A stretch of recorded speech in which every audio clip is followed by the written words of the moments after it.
September 22 శరత్కాల విషువత్తు రోజున కన్యాకుమారిలోని వివిధ ప్రదేశాలను సందర్శించిన తర్వాత కేరళ రాజధాని తిరువనంతపురం వెళ్లేందుకు కన్యాకుమారి జిల్లా ప్రధాన కేంద్రము ముఖ్యమైన రైల్వే జంక్షన్ నాగర్కోవిల్కు తమిళనాడు ఆర్టీసీ బస్సులో చేరుకోవడం జరిగింది. దేశ పశ్చిమ తీరం వెంబడి విస్తరించి ఉండే పశ్చిమ కనుమలు దక్షిణ కొసన ఈ నాగర్కోవిల్ పట్టణం వరకు విస్తరించి ఉంటాయి. జూన్ నెల తొలి వారంలో భారతదేశంలోకి ప్రవేశించే నైరుతి రుతుపవనాలు తిరువనంతపురం, కన్యాకుమారి మధ్య ఉన్న ఈ ప్రాంతం నుండే దేశంలోకి ప్రవేశిస్తాయి. నాగర్కోవిల్ జంక్షన్ ఇది. కన్యాకుమారికి వచ్చే రైళ్ళన్నీ ఈ జంక్షన్ మీదుగా వస్తాయి. ఇటు కేరళ వైపు నుండి, తమిళనాడు వైపు నుండి కన్యాకుమారికి వచ్చే ప్రధాన రైళ్ళన్నీ ఈ నాగర్కోవిల్ జంక్షన్ మీద వస్తాయి. దేశంలో సుదీర్ఘ దూరం అత్యంత దూరం ప్రయాణించే వివేక్ ఎక్స్ప్రెస్ కన్యాకుమారి నుండి అస్సాంలో డిబ్రూగఢ్ వరకు ఇది ప్రయాణిస్తుంది. ఈ ట్రైన్ కూడా ప్రధానంగా ఈ జంక్షన్ మీద ప్రయాణిస్తుంది. తమిళనాడులో కన్యాకుమారి సమీపంలో ముఖ్యమైన railway station junction Nagercoil junction. ఈరోజు నాగర్కోవిల్ జంక్షన్ నుండి త్రివేంద్రంకు కొట్టాయం ఎక్స్ప్రెస్లో ప్రయాణం చేస్తుంది. నాగర్కోవిల్ నుండి తిరువనంతపురానికి కొట్టాయం ఎక్స్ప్రెస్లో ప్రయాణిస్తున్న సందర్భంలో కనిపిస్తున్న దృశ్యాలివి. ఈ ప్రాంతమంతా తిరువనంతపురానికి దక్షిణం వైపు ఉన్న మలబారు తీరంలో భాగం. దేశ పశ్చిమ తీరానికి సమాంతరంగా విస్తరించి ఉన్న అవిచ్ఛిన్నమైన కొండల వరుస పశ్చిమ కనుమలు. నాగర్కోవిల్ వద్ద కనిపిస్తున్న ఈ కొండలు పశ్చిమ కనుమలకు దక్షిణ కొసన ఉన్న చిట్ట చివరి కొండల వరుస.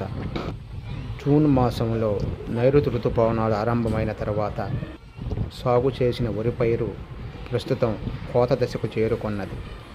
నైరుతి ఋతుపవనాల ఆధారంగా పండించే ఈ పంటను ఖరీఫ్ పంట అంటారు. జూన్ నెల తొలి వారంలో ఈ ప్రాంతాన్ని తాకిన నైరుతి ఋతుపవనాలు జూలై మాసం నాటికి దేశమంతా విస్తరిస్తాయి.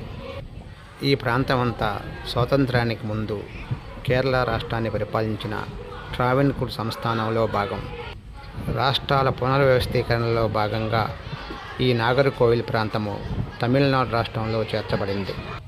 భౌగోళికంగా అరేబియా సముద్రం తీరం వెంబడి ఉన్న ఈ ప్రాంతము మలబారు తీరంలో భాగం. ఈ మలబారు ప్రాంతంలో సుగంధ ద్రవ్యాలైన లవంగాలు, యాలకులు విస్తృతంగా పండిస్తారు. ఈ రైలు ప్రయాణ మార్గం వెంబడి మనకు కొబ్బరి తోపులు, అరటి తోటలు, రబ్బరు చెట్లు విస్తృతంగా కనిపిస్తాయి. ఈ ప్రాంతంలో అత్యధిక వర్షపాతం నమోదవుతుంది. ప్రకృతి సిద్ధ మండలాల పరంగా ఈ ప్రాంతము ఒక రకంగా భూమధ్యరేఖ ప్రాంతం వలె ఉంటుంది. ఋతుపవనాల ఆగమనం గురించి తరగతి గదిలో భూగోళ శాస్త్ర పాఠాలు చెప్పుకునే సందర్భంలో మనం ప్రస్తావించుకునే ప్రదేశాలు ఈ రైలు ప్రయాణంలో ప్రత్యక్షంగా చూడగలుగుతున్నాము. అనేక భౌగోళిక విశిష్టతలు, వైవిధ్యము కలిగిన దేశం మన భారతదేశం.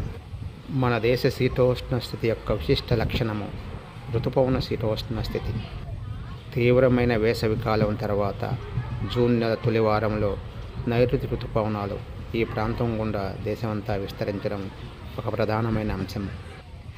తమిళనాడులోని నాగర్కోవిల్ పట్టణం నుండి తిరువనంతపురానికి వెళ్ళే ఈ రైలు ప్రయాణంలో తరగతి గదిలో భూగోళ శాస్త్ర పాఠాల్లో చెప్పుకునే అనేక అంశాలు గుర్తుకు వస్తాయి.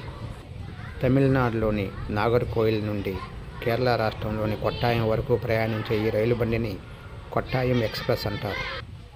నాగర్కోవిల్ నుండి తిరువనంతపురం చేరుకునేందుకు ఈ రైలు ప్రయాణంలో 1.5 గంట సమయం పట్టింది. నాగర్కోవిల్ నుండి 1 గంటకు బయలుదేరి మధ్యాహ్నం 2 గంటల 30 నిమిషాలకు కేరళ రాజధాని తిరువనంతపురానికి చేరుకున్నాము. ఈ రైలు ప్రయాణం ఒక భూగోళ శాస్త్ర పాఠం. తరగతి గదిలో భారతదేశ శీతోష్ణ స్థితికి సంబంధించిన పాఠాలు బోధించే సందర్భంలో భారతదేశ భౌతిక పటం సహాయంతో ఋతుపవనాల ఆగమనము, విస్తరణ గురించి విద్యార్థులకు వివరించే సందర్భంలో అనేక సందర్భాలలో ఈ ప్రదేశం గురించి ప్రస్తావించుకుంటాం. సెప్టెంబర్ 22వ తేదీ ఈ ప్రదేశం గుండా సాగే ఈ ప్రయాణం ఈ పాఠ్యాంశాల బోధనకు సంబంధించి ప్రత్యక్ష పరిశీలన అనుభూతిని కలిగిస్తుంది. భారత ప్రధాన భూభాగంలో భూమధ్య రేఖకు సమీపంలో ఉన్న ప్రాంతం ఇది.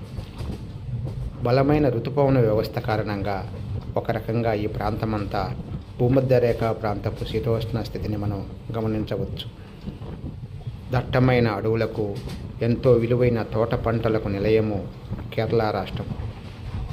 ప్రాచీన కాలం నుండి ఈ ప్రాంతంలో పండే విలువైన సుగంధ ద్రవ్యాలు, లవంగాలు, యాలకుల కోసం ప్రాచీన కాలంలో, మధ్యయుగ కాలంలో నౌకాయాన వర్తకం జరిగింది.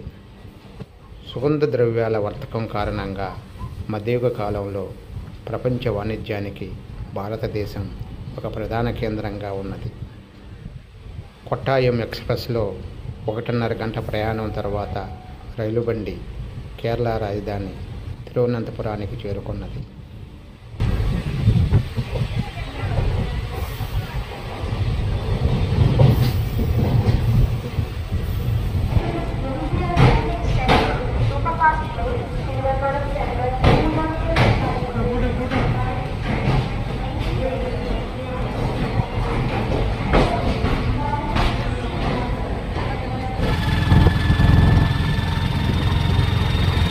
తిరువనంతపురం ప్రధాన రైల్వే స్టేషన్ నుండి కేరళ రాష్ట్రంలో ప్రఖ్యాత పర్యాటక కేంద్రము కోవలం బీచ్కు ఆటోలో ప్రయాణం.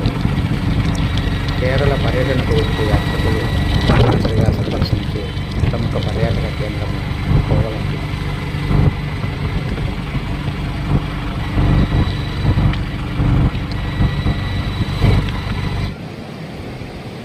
తిరువనంతపురంలో అరేబియా సముద్ర తీరంలో ఉన్న ప్రముఖ పర్యాటక కేంద్రము ఈ కోవలం బీచ్.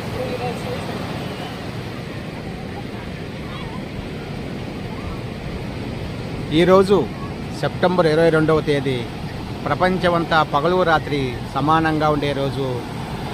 భారతదేశానికి నైరుతి దిక్కులో ఉన్న సముద్ర తీరము మలబారు తీరంలో ప్రధాన నగరము తిరువనంతపురము.